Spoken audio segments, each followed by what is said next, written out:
The following is a presentation of VBR.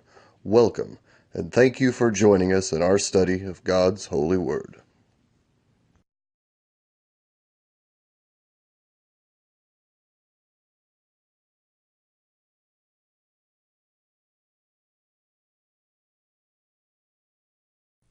Welcome back to our study of 1 Timothy. We're in chapter 2, looking at the concepts expressed in verses 9 and 10. We had gotten down to verse 10 in the previous segment, but I'd like to linger on this subject of modest dress just a little bit longer, because invariably when this subject is discussed or contemplated, one of the questions arises is, how much clothing is necessary in order to be modest? Which in my mind really has to do with the subject of nakedness, biblically defined.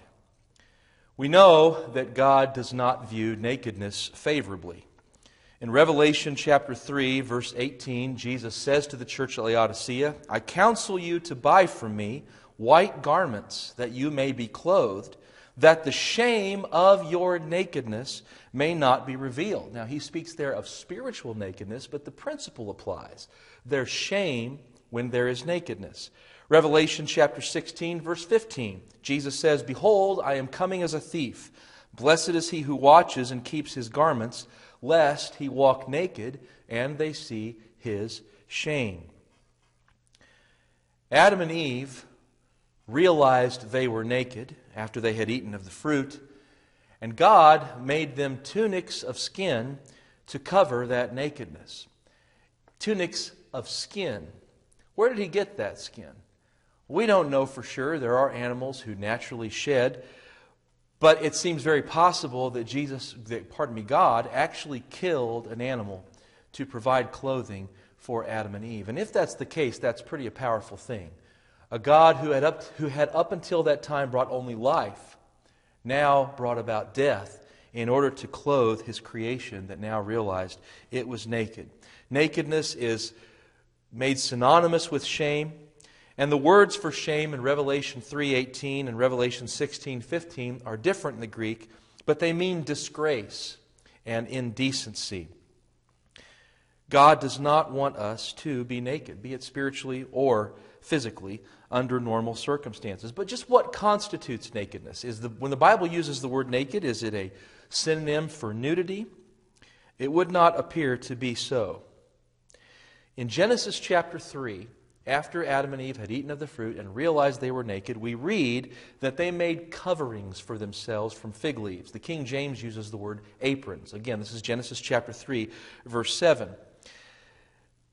These garments were so small, they covered only what we teach our children are the private parts. Gesenius, a Hebrew scholar, tells us the word for coverings literally means a girdle, a belt. It was just the smallest amount. It was enough to cover the private parts.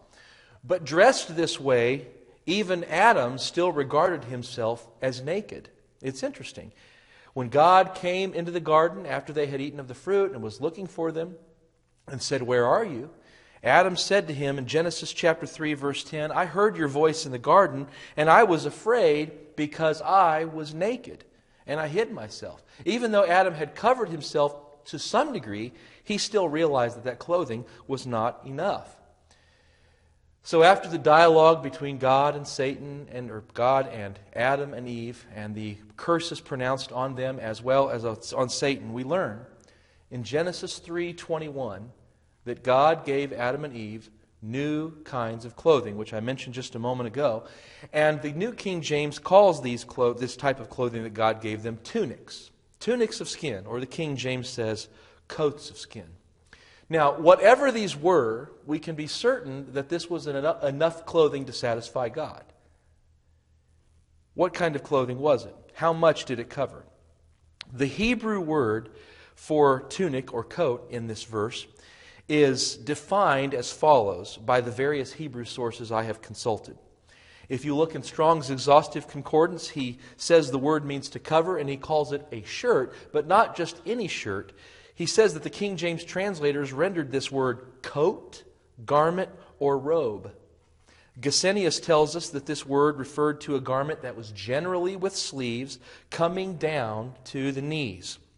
Wilson's Old Testament Word Studies defines the garment as covering from the shoulder to the knee.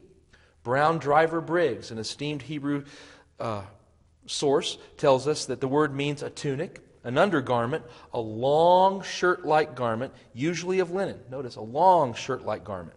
Alfred Rubens, in his book, A History of Jewish Costumes, says this: it was a shirt-like garment with long or short sleeves and came down below the knees. There's a consistent testimony here that this tunic, this coat, as the King James says, was a long garment stretching from the neck to the knee. This is the word that Moses used to describe Joseph's coat of many colors. Genesis chapter 37, verse 3. And it was a garment, interestingly, that God gave to Adam and to Eve, to both of them, male and female. The idea that a man needs less covering than a woman seems to be a man-made idea, as it's not borne out in Scripture. God clothed both of them the same, and we can be sure that what He gave them satisfied Him. Do we have any other biblical evidence to go on? Exodus chapter 20, verse 26. When God was commanding the nation of Israel how to handle worshiping Him, He said the following: "Nor shall you go up by steps to my altar, that your nakedness may not be exposed on it." It was customary in ancient times for them to put the altar to their gods or to God up high, and there would be steps leading up to the altar. But God said, you're not going to build my altar that way. And the reason for it is so that no one's nakedness gets exposed. Now, granted, this doesn't give us a lot of certain information, but if we think about it, the steps would have to be pretty high, and the onlooker would have to be pretty close to the steps before anything that in modern day language that would be regarded as nakedness would be seen. It's interesting, just gives us a little bit of information, kind of a general idea. We get something a little more specific in Exodus 28. Exodus chapter 28, verse 42, God is describing through Moses the kind of clothing that the priests were to wear. And we read the following, Exodus 28:42. The priests were to wear linen trousers to cover their nakedness.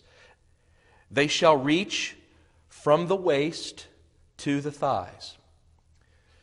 The priest was to wear this garment called trousers, or your King James says breeches, and it was to cover from the waist to the thighs in order to cover their nakedness. Now, we need to think about that just a little bit.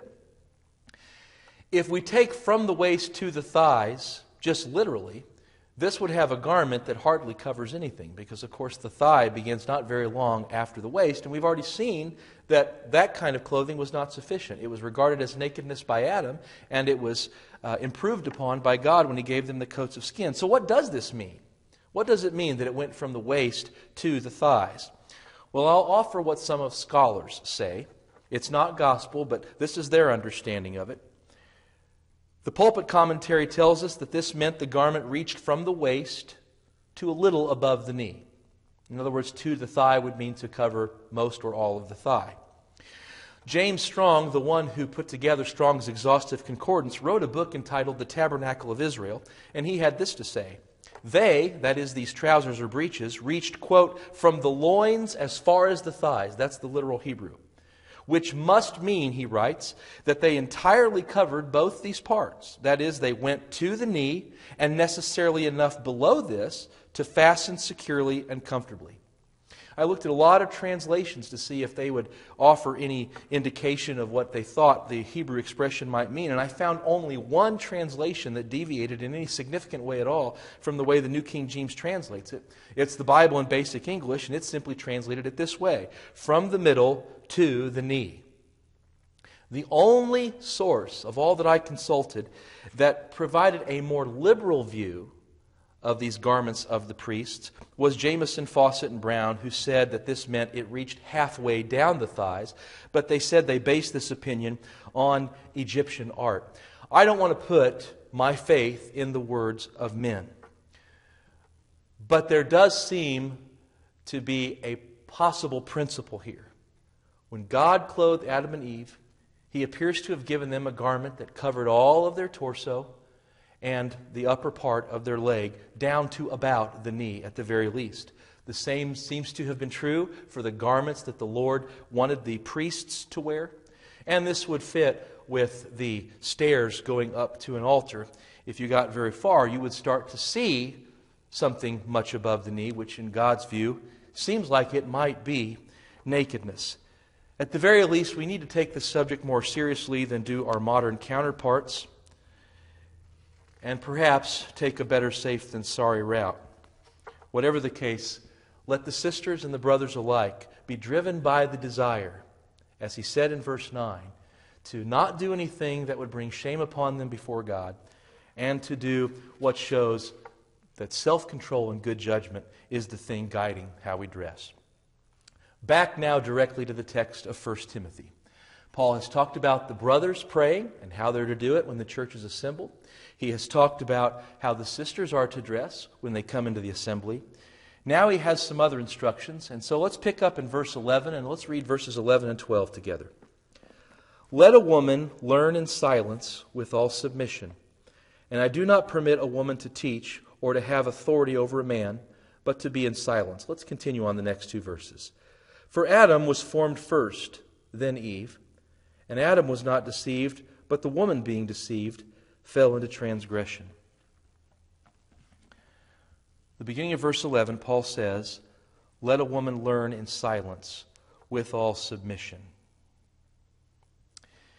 We have a parallel passage in 1 Corinthians chapter 14, verse 34. In 1 Corinthians 14:34, Paul writes, let your women keep silent in the churches, for they are not permitted to speak, but they are to be submissive, as the law also says. If you create a chart comparing the first part of 1 Corinthians 14:34 with the first part of 1 Timothy 2:11 and the last part of 1 Corinthians 14:34 with the last part of 1 Timothy 2:11, you find that these passages are parallel. The only significant difference between the passages is that in 1 Corinthians 14:34, Paul offers a little more explanation.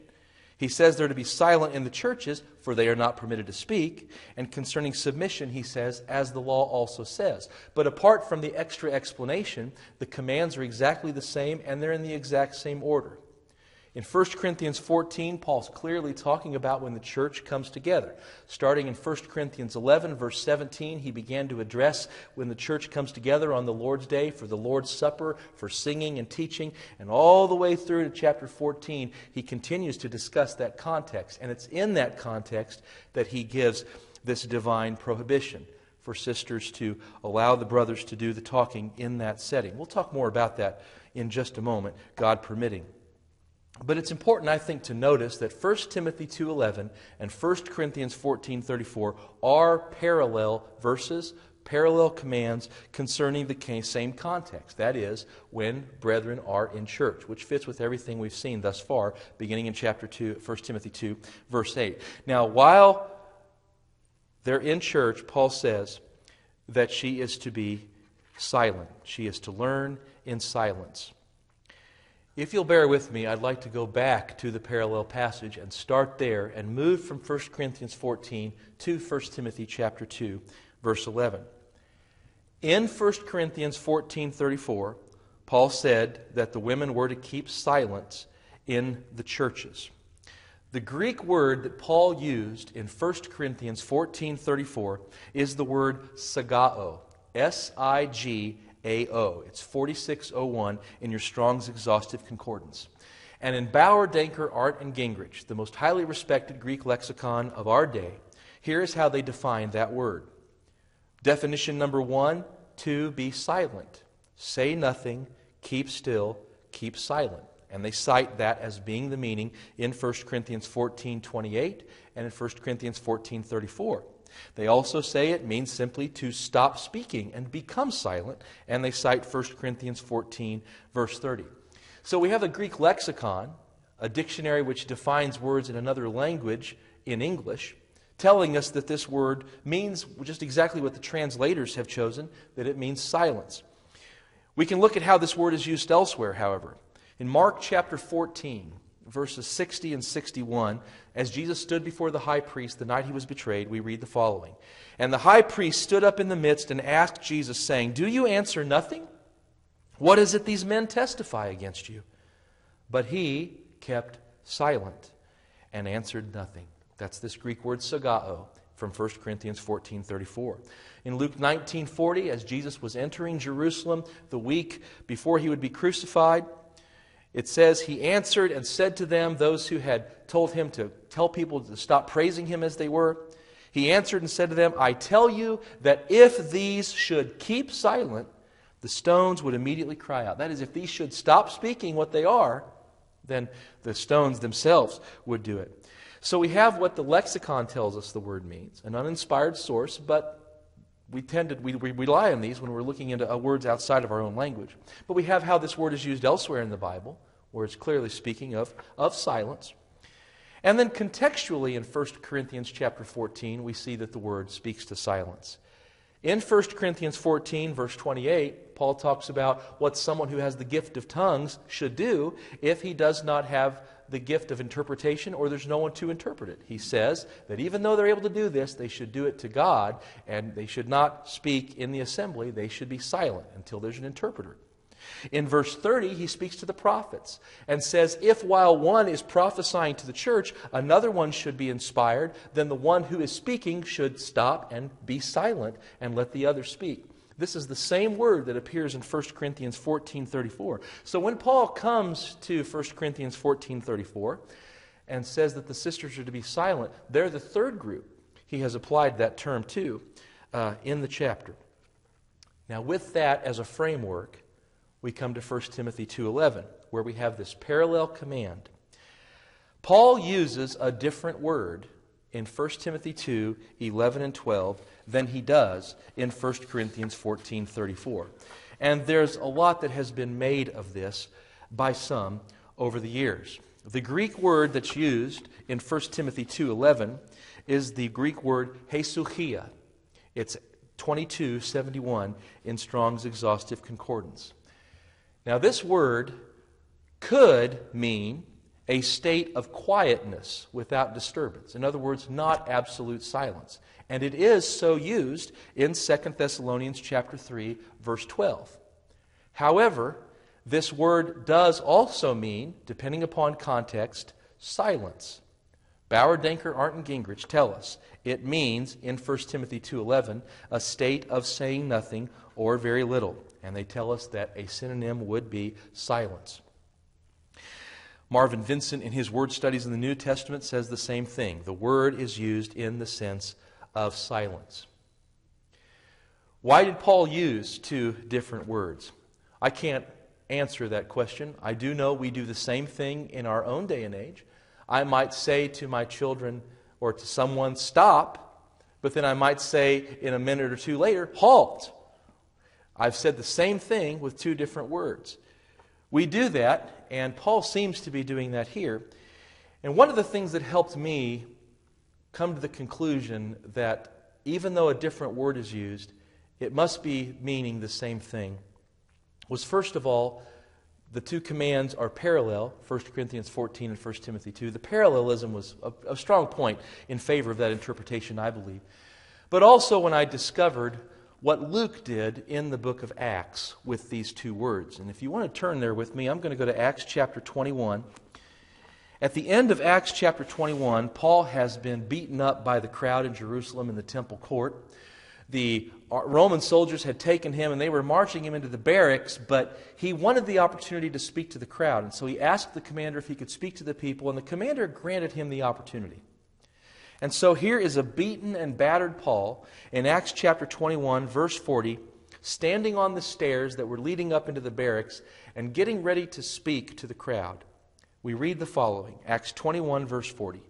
So when he had given him permission, that is when the commander had given Paul permission, Paul stood on the stairs and motioned with his hand to the people. And when there was a great silence, he spoke to them in the Hebrew language.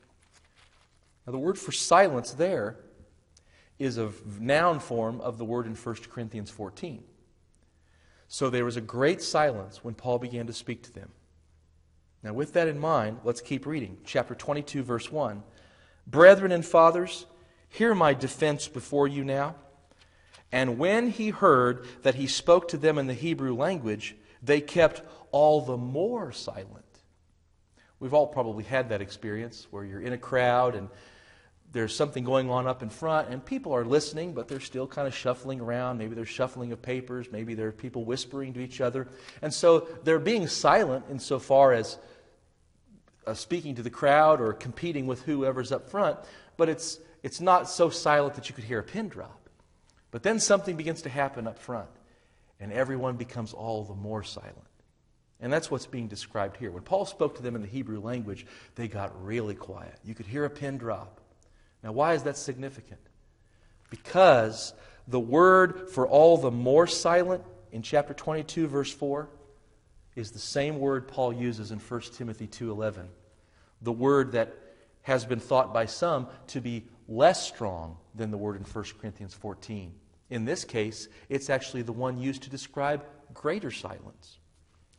The point of all of this being, 1 Corinthians 14:34 and 1 Timothy 2:11 are parallel passages. They're both speaking to what the Lord wants of the sisters when the church is assembled on the Lord's Day for the Lord's Supper, for singing, and for teaching. My understanding of this is this is a different context than our Bible classes, than home Bible studies. This prohibition does not apply to those contexts. This is speaking specifically to what Paul calls church in 1 Corinthians 11:17 all the way to 1 Corinthians 14:34 and 35.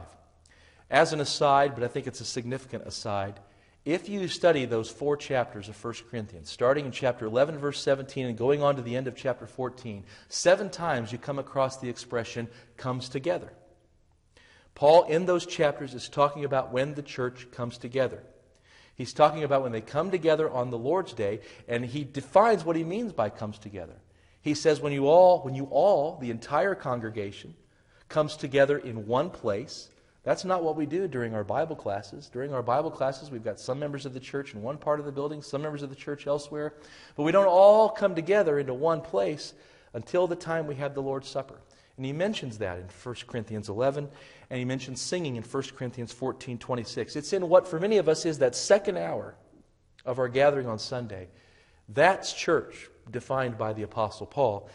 And that's the setting for this command we've just read in 1 Timothy 2:11, as well as the one in 1 Corinthians 14. So with all that said, according to Paul, this quiet outer behavior that the sisters choose to practice will be accompanied by and will be in accordance with a decision on their part to submit to the leadership of the brothers. For he says they are to learn in silence with all submission. The word submission here means just what it sounds like, a state of submissiveness, subjection, subordination. What's going on here? I think it's as simple as this. It is God's design that men serve as the leaders, first in the home and then in the church. The sister's decision to be submissive honors this part of God's plan, and it actually encourages its realization. It's not that God does not value the understanding and the wisdom that sisters have to offer. It's very possible that in a congregation, all the women could be better Bible students and better communicators of Bible truth than all the men. This has nothing to do with the value of what sisters bring to the table. It has something to do, however, with what God wants from the men. Women consistently score better on tests measuring the ability to communicate verbally or things along those lines. In general, women are just much better communicators in that way, and they're more inclined towards it. If God did not give a prohibition like this, what would men be inclined to do? What might happen? I could see a scenario where though God wanted the men to be the leaders, if the floor was given to the sisters, the brothers, to their shame, might just sit back and let them do it. To help the brothers be the leaders they ought to be, God has asked the sisters for this meeting on the Lord's Day to let the brothers do the talking. Even questions, because Paul says if they have questions, let them ask their own husbands at home. 1 Corinthians 14:35. Here in verse 12 of 1 Timothy 2, Paul says, as he expounds on this, I do not permit a woman to teach. Again, this is for during the church service, the actual assembly of the saints. Certainly a sister may teach outside of it. She may teach other women. Titus chapter 2, verses 3 and 4. She certainly may teach her children as Timothy's mother did for him. She may have Bible studies with lost souls, men included. This is only pertaining to when the church is gathered for the Lord's Day service, for the Lord's Supper singing, and when they're all together in one place. During that time, she's not to be a teacher, and she's also not to have authority over a man. This is one of the things that proves that we're talking about church. A woman may have authority over a man in other contexts. A grown man may still find himself in some respects under the authority of his mother if he's in her home and in connection with his father. But in the Lord's Day service, the Lord wants the men to be the ones exercising authority. One thing we should address before we leave this passage. If you're reading from the King James, it says a woman is not to usurp authority over a man. Over the years, it has been argued that sisters may speak up in the assembly if a brother gives them the floor. Because in doing it that way, they would not be usurping authority. They wouldn't be taking something. They would be it would have been given to them. The problem with this is that the authorities who adopt this understanding of the Greek word are nowhere to be found. To my knowledge, the King James translation is the only translation, apart from Living Oracles back from 1830, that uses the word usurp.